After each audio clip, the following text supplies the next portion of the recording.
बिस्मिल्लाहिर्रहमानिर्रहीम। अस्सलामुअलैकुम नाज़रीन, आज हम डेयरी फार्मिंग और कैटल फार्मिंग के हवाले से बड़ी ही अहम मालूमात और इसकी कामयाबी और नाकामी के जो अहम असबाब हैं और जो इनकी वजूहात हैं उसके मतलब हम आपसे बहुत ही हकीकत पर मबनी मालूमात जो है शेयर करेंगे। नाज़रीन, जानवरों के अफज़ाइश के हवाले से हमारा ज़ाती तजर्बा जो रहा है उसके मुताबिक भी, और जो तमाम मवेशी पालने वाले जो फार्मर्स हैं उनसे जो हमने मालूमात इकट्ठी की, जब हमने उनसे उनके फार्म्स के मतलब उनके मसाइल जब डिस्कस किए, तो इसकी हमें तीन अहम जो असबाब हैं इसकी कामयाबी के या इसकी नाकामी के, जो तीन असबाब हैं, वो मेन जो तीन असबाब हैं वो हमारे सामने आए। इसमें सबसे पहला जो सबब है या सबसे पहले जो इस चीज़ का जो इसमें सबसे पहले जो जिस चीज़ को हम पहले नंबर पे रखते हैं वो ये है कि जो फार्म की तामीर है ना वो कैसी होनी चाहिए, और जानवरों को रखने का जो तरीक़ाकार है ना वो कैसा होना चाहिए। दूसरा अहम मसला जो है वो जानवरों की ख़रीदारी का है, और जो तीसरा मसला है वो है ख़ुराक के जो अखराजात हैं। इसमें हम सबसे पहले जो है वो फार्म की तामीर के बारे में और जानवरों की जो रखने का जो तरीक़ाकार है उस हवाले से हम आपसे मालूमात शेयर करते हैं। इस वक्त पाकिस्तान के जो मैदानी इलाके हैं वहाँ पर यानी जो हमारी मालूमात हमने इकट्ठी की उसके मुताबिक जो 80% जो फार्मर हैं वो या जो किसान हैं वो जो जानवर रखते हैं वो बहुत ही यानी जो उनके पुराने ट्रेडिशनल तरीके चले आ रहे हैं उसी तरीके से जानवरों को रख रहे हैं। और उसमें जो सबसे अहम मसला जो हमारे सामने पेश आया, जो ख़ामी हमें नज़र आई हुई है कि जानवरों को बांध के रखा जाता है। ये आज के दौर में जानवरों को यानी बांध के रखना इसी तरह है कि जैसे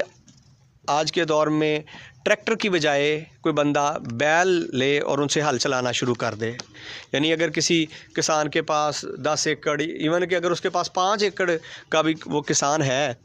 तो वो अपनी जो काश्तकारी है वो ट्रैक्टर की बजाय वो जहाँ बैलों के ज़रिए हल चलाना शुरू कर दे, बैलों के ज़रिए काम करना शुरू कर दे, तो आप अंदाज़ा कर सकते हैं कि ये किस हद तक वो उसके लिए नुकसानदेह साबित होगा। ये काबिल अमल हो ही नहीं सकता।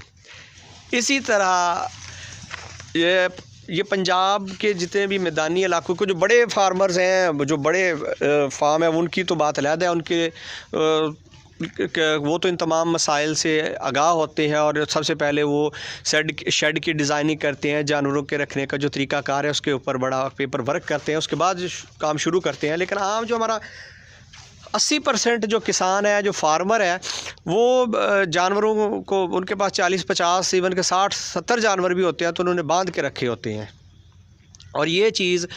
जो है ना, ये जानवरों के जो फार्म्स हैं और उनकी नाकामी का पहला सबब ये होता है कि जानवरों को बांध के रखना। इसमें यानी अगर आप खुले जानवर रखते हैं और आप बांध के जानवर रखते हैं तो इतना फ़र्क है कि जो खुले जानवर हैं उनमें 80% जो काम है, जो फटीक है, वो ख़त्म हो जाती है बनिस्बत के जो जानवर बांध के रखे जाते हैं। बाकी उनकी सेहत पर जो मुस्बत असरात आते हैं वो तो एक और अलहदा बात है ना। यानी कि जो फटीक है वो 80% कम हो जाती है, 80% काम कम हो जाता है, जो लेबर के अखराजात हैं वो कम हो जाते हैं, जो लेबर के जो मसाइल हैं वो ख़त्म हो जाते हैं। फिर इसमें दूसरा ये है कि जब आप जानवरों को बांध के रखते हैं तो आपको लेबर बड़ा ब्लैकमेल करती है, आपको उनके बड़े नखरे उठाने पड़ते हैं उसकी, और वो यानी वो भी उसमें कोई इतना यानी अपनी बात पे गलत नहीं होते, क्योंकि आम तौर पर हमने देखा है कि जो बड़े सारे जो फार्मर्स हैं उन्होंने 50-60 जानवर हैं, उनके पास 10-12-15 दूध देने वाले जानवर, 15-20 छोटी वछियाँ या कटियाँ जो यानी कि वो भी जवान ही होती हैं, और फिर छोटे बच्चे, तो वो बांध के रखे होते हैं और 4-4 5-5 मुलाज़िम उन्होंने रखे होते हैं, लेकिन वो फिर भी काम को मैनेज नहीं कर सकते। इसकी वजह से और फिर ये भी है कि जो बांध के जानवर रखते हैं वो उन्हें अगर आपने जानवर बांध के रखे हुए हैं, आपने बड़ा अच्छा भी अगर एक शेड बनाया है, बड़ा बंद कमरे में भी अगर आप जानवरों को बांध के रखेंगे, सर्दियों में सर्दी भी लग जाएगी उन्हें और गर्मियों में गर्मी भी लग जाएगी। दोनों मसले उनको, सर्दियों में भी उन्हें यानी वो सर्दी लग जाएगी, बांध के रखे हुए हैं आपने जितना भी पक्का बंदोबस्त किया है, और गर्मियों में गर्मी भी लग जाएगी। इसकी निस्बत अगर आपने खुले जानवर रखे हुए हैं तो यानी आपका बिल्कुल ओपन शेड है, किसी किस्म की कोई यानी कि आपको तरपालें लगाने की ज़रूरत नहीं है, ना गायों को सर्दी लगती है ना भैंसों को सर्दी लगती है खुले जानवरों को। क्योंकि जानवर को जब सर्दी लगती है वो उठता है, उसकी वो अपनी हरकत करता है, चलता फिरता है, कुछ खाता पीता है, बेशक वो तूड़ी खा ले सूखी हुई तो वो अपनी बॉडी का टेम्परेचर है उसे रेगुलेट कर लेता है, वो उसे सर्दी बिल्कुल भी उसका ख़तरा नहीं रहता। और जो बांधे हुए जानवर हैं उनके लिए आप देखें कि अगर किसी बहुत सारे पंजाब में, इधर सिंध के भी यानी कुछ बहुत सारे इलाके हमने देखे हैं कि वहाँ पर बांध 40 50 60 जानवर हैं बांध के रखे हुए हैं, तो 4-5 मुलाज़िम हैं और उनका काम ख़त्म ही नहीं होता है, और फिर भी फार्म में सफाई भी नहीं उस लेवल की होती। क्योंकि 3 जानवर तो उनको बस, अब अगर 50-60 जानवर हैं उनको पानी पिलाना पड़े, वही दिन में 3 दफ़ा, तो एक क्या 2 बंदों के 4 घंटे इसी में लग जाते हैं। फिर उनकी धूप में करना, छाँव में करना, ये बड़ा ही फटीक वाला मसला है। और फिर जानवरों को अक्सर औक़ात यानी मुलाज़मीन की गफलत जो है, वो पानी का उन्हें कोई मसला बन गया, पानी ना पिलाया गया, फिर धूप में रह गए, छाँव में रह गए, इस सर्दी का मसला बन गया, गर्मी का मसला बन गया, इस तरह के उन्हें मसाइल बनते रहते हैं। तो इस सिलसिले में हमारी सबसे जो अहम जो गुजारिश है आपसे वो ये है कि अगर आप जानवरों को रखना चाहते हैं, जो लोग नए सिरे से डेयरी फार्मिंग करना चाहते हैं या कैटल फार्मिंग करना चाहते हैं, वो जानवर पालना चाहते हैं, तो सबसे पहले वो एक अच्छा शेड बनाएं। वो बेशक सादा हो लेकिन उसमें जानवरों के खुले रखने का इंतज़ाम किया जाए, वो पानी खुद पी सकें, धूप और छाँव में खुद आ सकें। और जो फार्मर जिन्होंने बांध के जानवर रखे हुए हैं वो उन्हें अगर उनके पास 20 जानवर हैं तो बेशक 10 जानवर बेच कर भी पहले उनका खुले यानी इस तरह का सिस्टम सेटअप बनाए को जानवरों को खुले रख सकें। जानवरों को जब वो खुले जानवर छोड़ेंगे तो वो ये कहेंगे कि यार सारी उम्र तो भुल ही रहे हैं, ये तो इतना आसान काम है, उनके लेबर के अखराजात जो हैं बहुत ज़्यादा कम हो जाएंगे। आम तौर पर यहाँ पर होता ये है कि मुलाज़मीन जो हैं वो चूँकि ये काम ही बहुत ज़्यादा फटीक वाला है तो वो उन्हें तंग भी आ जाते हैं मुलाज़मीन। ये तो तब पता चलता है जब बंदा खुद काम करे, तो मुलाज़मीन जो हैं वो फिर तंग भी आ जाते हैं और कुछ फिर ब्लैकमेल भी करते हैं।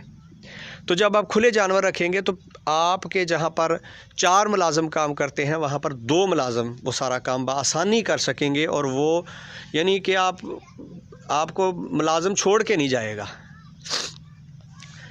दूसरा इसमें ये है कि जब कुछ लोग जो हैं वो पार्ट टाइम यानी ये काम करते हैं, डेयरी फार्मिंग जो है या कैटल फार्मिंग जो है, उनका बाज़ जो मुलाज़मीन हैं जिनका कहीं और जॉब करते हैं वो कहीं पार्ट टाइम अपना ये बिज़नेस शुरू कर लेते हैं, तो वो खुद तो टाइम दे नहीं सकते।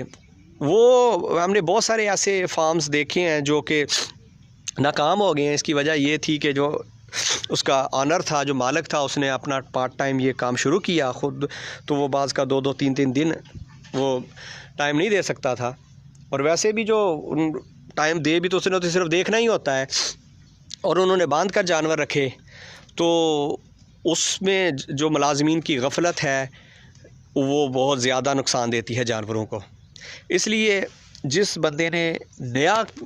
यानी कैटल फार्मिंग के हवाले से जो सोच रहा हो कि वो ये काम करना चाहता है, ये बिज़नेस, तो उसके लिए सबसे अहम चीज़ है कि वो जानवर, अगर उसने 30 जानवर रखने हैं तो वो 15 जानवर से स्टार्ट कर ले, लेकिन वो पहले फार्म ऐसा बनाए कि जिसमें खुले जानवर रखे जा सके। दूसरा, वो जो फार्मर्स हैं जिन्होंने जानवर रखे हुए हैं और वो जानवरों को बांध के रखा हुआ है, वो भी यानी सबसे जो पहला उनके लिए हमारी जो गुजारिश है वो ये है कि वो अपने जानवरों को खुला छोड़ें, इस तरह का कोई वो अपना इंतज़ाम करें। अब दूसरा मसला जो इसमें अहम चीज़, जो इसमें अहम फैक्टर है इसकी कामयाबी और नाकामी का, वो है कि जानवरों की ख़रीदारी। इस हवाले में मुख्तलिफ़ जो फार्मर्स हैं उनकी राय मुख्तलिफ है, लेकिन हमारा जो ज़ाती इसमें एक्सपीरियंस रहा है वो ये है कि आप जब भी जानवर ख़रीदें, बहुत ज़्यादा सेहतमंद जानवर ना ख़रीदें। आप यानी कमज़ोर जानवर ख़रीदें, बीमार ना हो लेकिन कमज़ोर जानवर हो, क्योंकि जो जानवर बहुत ज़्यादा खूबसूरत या सेहतमंद जानवर होता है, एक तो वो बहुत महंगा होता है, दूसरा वो तो पहले ही वो बहुत यानी तैयार हुआ है। आपने यानी उसको यानी आपके लिए इनकम तो ये है ना कि आप जानवर कमज़ोर लाएं और फिर उसको तैयार करें। और अगर आप पहले ही अच्छा बहुत महंगा जानवर ले आएंगे तो वो होता ये है कि एक तो ये होता है कि जानवर का जो जानवर पहले बहुत ज़्यादा सेहतमंद है जहाँ पर जिस फार्म पे, तो वो जब उसका माहौल चेंज होगा तो वो 90% जानवर जब उनकी जगह चेंज होती है तो ऐसा बहुत कम होता है कि वो आके दोबारा अपनी वो उससे बेहतर ग्रोथ करे। 90% वो यानी वो डाउन हो जाते हैं, उनकी ग्रोथ जो है वो रिवर्स हो जाती है। इसकी निस्बत जब आप कमज़ोर जानवर लेंगे तो उसका मतलब ये है कि वो उस माहौल में सेट नहीं है। तो जब आपके पास आएंगे तो अगर आपका इंतज़ाम अच्छा है तो वो जानवर आपके पास आके नए फार्म पे जब उसको बेहतर माहौल मिलेगा तो वो ग्रोथ करेगा। ये सबसे अहम चीज़ इसमें हमने बहुत ज़्यादा इस बारे में ये नोट किया है कि जब भी कोई लोग फार्मर जो है जो बहुत सेहतमंद जानवर लाते हैं तो वो तो ऑलरेडी वो जिस माहौल में है वो उसके लिए सूटेबल है। आप अगर उससे बहुत ज़्यादा यानी बेहतर माहौल देंगे तो बहुत ज़्यादा बेहतर देंगे तो फिर जाके उसकी वो ग्रोथ मेंटेन रहेगी, अदरवाइज़ तो वो डाउन ही होगा। और फिर जब वो डाउन होगा तो आप उसको ज़्यादा खुराक देंगे और वो खुराक जो है वो उसको वो भी नुकसान होगा, और उसकी जो उस कंडीशन से वो जो डाउन हुआ होगा वो भी हो रहा होगा, वो भी नुकसान होगा। इसलिए ये है कि जब भी आप जानवर ख़रीदें तो बहुत ज़्यादा सेहतमंद जानवर जो है वो ना ख़रीदें, वो आप कमज़ोर जानवर ख़रीदें, वो लाएं, उन्हें तैयार करें। और इसमें एक अहम बात है कि अगर आप यानी हमारा तो जो एक्सपीरियंस है, हम तो जो यानी कट्टियाँ और वछियाँ वगैरह जो लाते हैं वो ला के वो तैयार करते हैं, और जब वो यानी तैयार हो जाती हैं, प्रेग्नेंट हो जाती हैं आगे से, वो यानी जब बिल्कुल उनका टाइम करीब आ जाता है बच्चा देने का तो फिर हम सेल करते हैं। तो ये जो तरीक़ाकार है, ये नए जो फार्मर्स हैं जो नए सिरे से अपना डेयरी फार्म शुरू करना चाहते हैं, उनके लिए भी हमारी यानी जो गुजारिश है वो यही है, हमारा मशवरा ये है कि वो बजाय इसके कि दूध वाले काम से स्टार्ट करें। दूध वाले काम जो है ये इसमें बहुत यानी इसमें ये बात तो है कि आपको डेली जो है वो इनकम आती है, लेकिन डेली के अखराजात भी बहुत ज़्यादा होते हैं और इसमें रिस्क भी काफ़ी ज़्यादा होता है। इसकी बनिस्बत अगर आप यानी छोटे जानवर लें और तैयार करें गाय या भैंसें, तो ये काम एक तो बहुत कम खर्च भी है और इसमें फटीक भी बहुत कम है। इसलिए आपको यानी नए फार्मर्स को जो डेयरी फार्म शुरू करने का शौक़ रखते हैं या इरादा रखते हैं, तो वो जो है छोटे जानवरों से लें, उन्हें तैयार करें। एक तो इससे उनका एक्सपीरियंस भी उनको हासिल हो जाएगा और दूसरा वो यानी दूध वाला जानवर जो है वो यानी हर वक्त वो रिस्क होता है उसका और उसकी एक फटीक भी बहुत ज़्यादा है। ये वाला जो काम है ये उसकी निस्बत सादा है, आसान है और ज़्यादा यानी प्रॉफिटेबल है। इसमें नुकसान के जो अमकानात हैं वो बहुत ज़्यादा कम हो जाते हैं। दूसरी बात यह है कि जो भी अगर आपने छोटी कट्टियाँ या छोटी वछियाँ जो हैं वो ख़रीदनी हैं, तो आप यानी 8 माह से छोटी वछी या छोटी कट्टी मत ख़रीदें, क्योंकि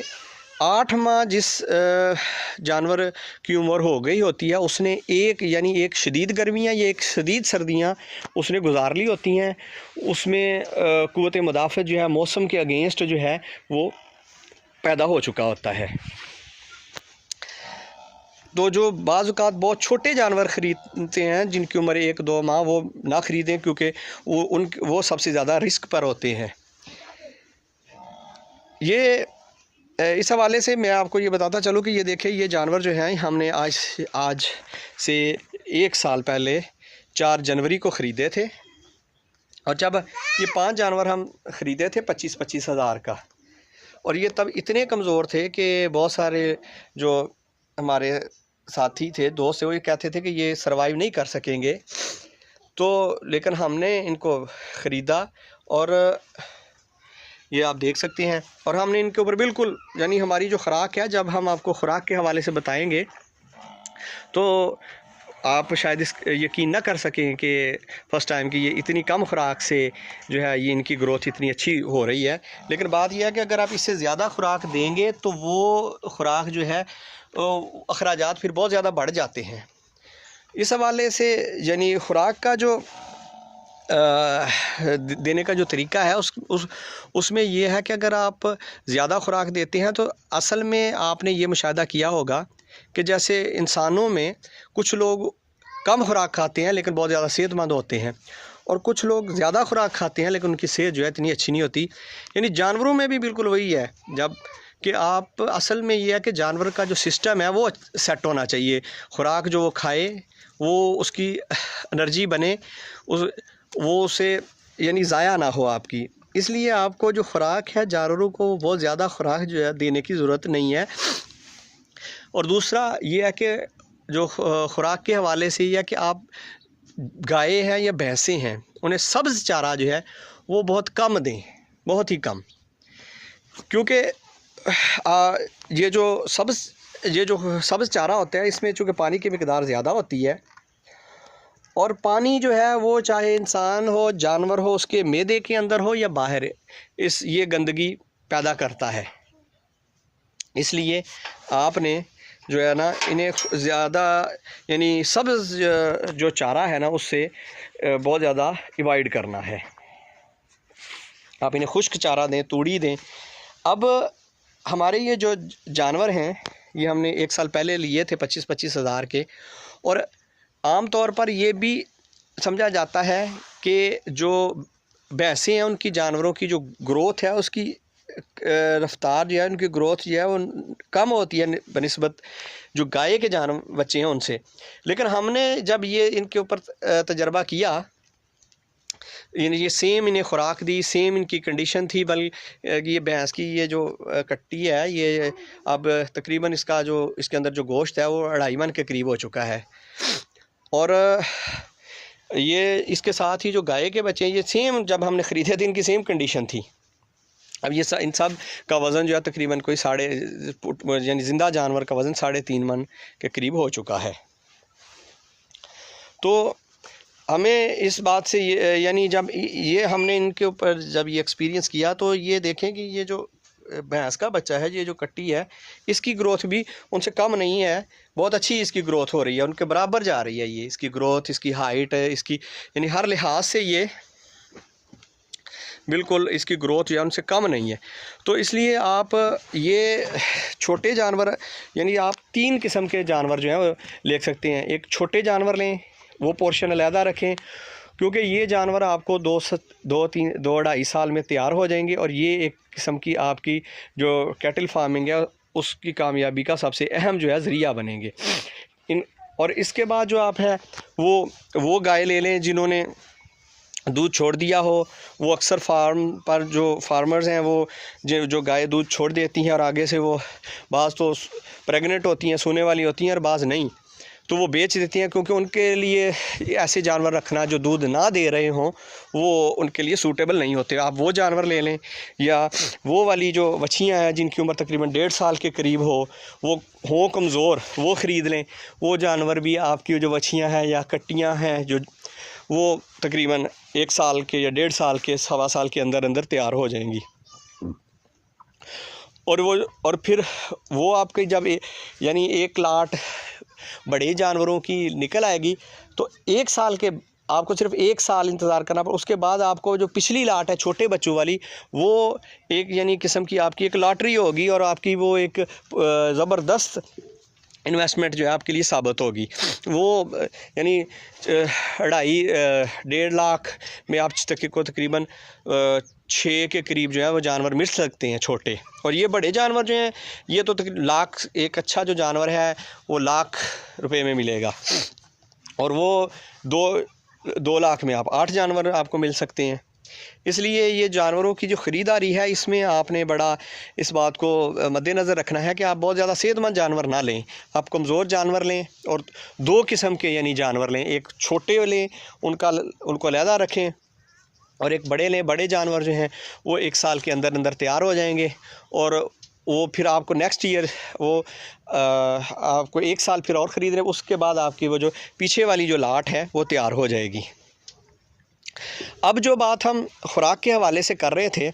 वो मैं आपको ये बताता चलूँ कि हम ये जो छोटे जानवर जो मैंने आपको दिखाए थे,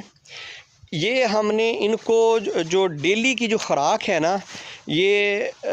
हमने इनको सिर्फ़ यानी फ़ी जानवर जो है, ये जो छोटे जानवर हैं इनको 1.5 पाव आटा फ़ी जानवर को एक दिन में 1.5 पाव आटा दिया है,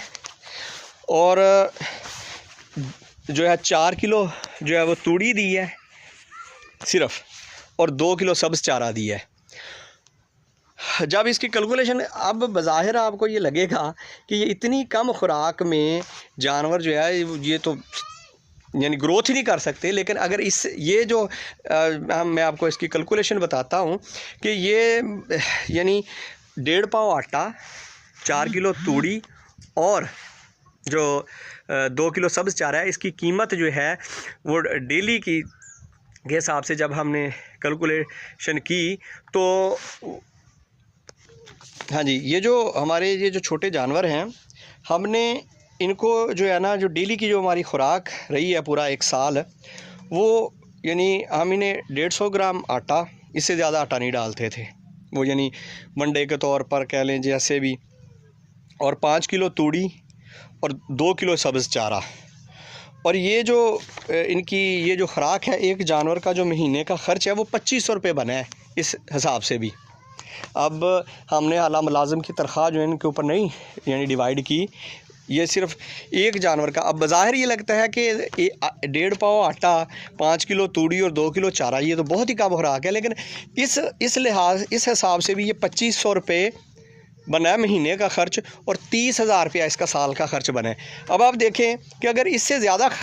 खुराक दी जाए तो हम ये खुराक देने के बाद हमें ये है कि फ़ी जानवर जो है ना, अब हमें कोई 15 यानी 20,000 रुपया जो है ना इस वक्त हमें मार्जिन हमारा प्रॉफिट है। अगर हम इस वक्त भी इन्हें सेल करें तो जो हमारी कीमत ख़रीद थी और जो वहाँ हमारा ख़र्च है उसको निकाल कर हमें कोई 20,000 रुपया ये जानवर दे सकते हैं। और अगर आप इस यानी बज़ाहिर जब शुरू में मैंने बताया आपको तो आपको यही लगा होगा कि इतनी कम खुराक, लेकिन यही रियलिटी है। अगर आप इससे ज़्यादा खुराक देंगे तो आपके तो अखराजात ही बहुत ज़्यादा हो जाएंगे। मेन चीज़ असल में यह है कि जानवर का जो मेटाबॉलिज्म है ना वो सही होना चाहिए, जानवर का सिस्टम जो है वो सही होना चाहिए, उसका हाजमा सेट हो, उसको सही माहौल जो है वो मुहैया किया जाए, तो फिर जानवर जो है इस जैसे सेम आपने देखा होगा कि जो हमारे जो इंसानों में जो मज़दूर हैं वो हालांकि काम भी बहुत ज़्यादा करते हैं लेकिन उनकी खुराक तो बहुत कम होती है। यानी बाज़ तो ये होता है कि ऐसे गरीब यानी मज़दूर होते हैं कि बाज़ का तो उन्हें एक वक्त का खाना मिलता है लेकिन वो बड़े फ़िट होते हैं, बड़े सेहतमंद होते हैं। तो असल में अल्लाह ताला ने जितनी भी ये जो जानदार चीज़ें हैं, इंसान हैं, जानवर हैं, इनमें ये खुसूसियत रखी है कि ये कम से कम खुराक में भी सही यानी इनकी ग्रोथ हो सकती है। और ज़्यादा खुराक तो जो है वो तो सिर्फ बीमारी का सबब बन सकती है, ग्रोथ का सबब नहीं बन सकती। और बाकी जो उसका ज़्यादा खुराक से जो माली नुकसानात आएंगे वो तो है ही है। और ये जो हमारे बड़े जानवर हैं हमने यानी पहली जो लाट है वो आज से कोई 2 माह पहले निकाल दी है। हम हर साल यानी 5 गाय, 4 या 5 गाय तैयार करके बेचते हैं और 2 जो है बड़े बच्चे जो है वो तैयार करके बेचते हैं। तो पहली लाट हमारी जो हम सेल कर चुके हैं, अभी हमारी दूसरी लाट है। तो जो बड़े जानवर थे यानी इवन के हमने 5-5 लाख की भी गाय बेची है, और जो बड़ी गाय थी उनको हम यानी इससे डबल खुराक देते थे। यानी बड़ी गाय को हम देते थे दिन में 3 पाव आटा, और जो है 10 किलो तूड़ी और 5 किलो सब्ज़ चारा। इससे ज़्यादा हमने खुराक नहीं दी, क्योंकि इससे ज़्यादा खुराक अब देखें उसकी खुराक जो है वो 60,000 रुपया महीना बन जाती है, जो लेबर है उसके अखराजात से अलावा। और यानी आपको इससे खुराक ज़्यादा देने की ज़रूरत नहीं है, क्योंकि जब आप टाइम पे खुराक देंगे और खुश्क खुराक देंगे तो आपके जानवर का जो हाजमा है वो बिल्कुल दुरुस्त रहेगा। वो जो खुराक खाएगा वो एनर्जी में कन्वर्ट होगी, वो जानवर को यानी वो बीमारियों से भी महफूज रहता है एक अच्छी बैलेंस खुराक देने से। और ये हमारा जो एक्सपीरियंस था खुराक के हवाले से और जानवरों के ख़रीदारी के हवाले से, और यानी जो जानवरों का जो शेड है और उनके रखने का जो तरीक़ाकार है उसके हवाले से हमने अपनी ये मालूमात जो है आपसे शेयर करेंगे। और हमें उम्मीद है कि इस वीडियो को सुनने के बाद जो है बहुत सारे लोग जो ये काम करना चाहते थे वो उनमें से कुछ शायद ना करें, क्योंकि इसमें यह है कि अगर आप काम करने से डरते हैं, यानी आपको काम करना पसंद नहीं है, आप यानी कह लें कि आपको गंदगी से बहुत ज़्यादा बचना चाहते हैं, आप सिर्फ वाइट सूट पहन के ही उसी में रहना चाहते हैं, तो फिर आप बेहतर ये है कि आप ये काम ना करें। बल्कि जो बंदा काम करने से डरता है वो कोई काम भी नहीं कर सकता, वो सिर्फ अपने वालिदैन की जो कमाई है उसके ऊपर ही ऐश करे, मज़ा करे या उसी के ऊपर गुजारा करे। उसे यानी ये काम तो ख़ास तौर पे उसको नहीं करना चाहिए। और हमें ये उम्मीद है कि इस वीडियो को देखने के बाद बहुत सारे जो हमारे वो फार्मर्स जो क्राइसिस में जा रहे हैं उनके लिए ये बहुत ज़्यादा मालूमाती साबित हो सकती है। बहुत शुक्रिया।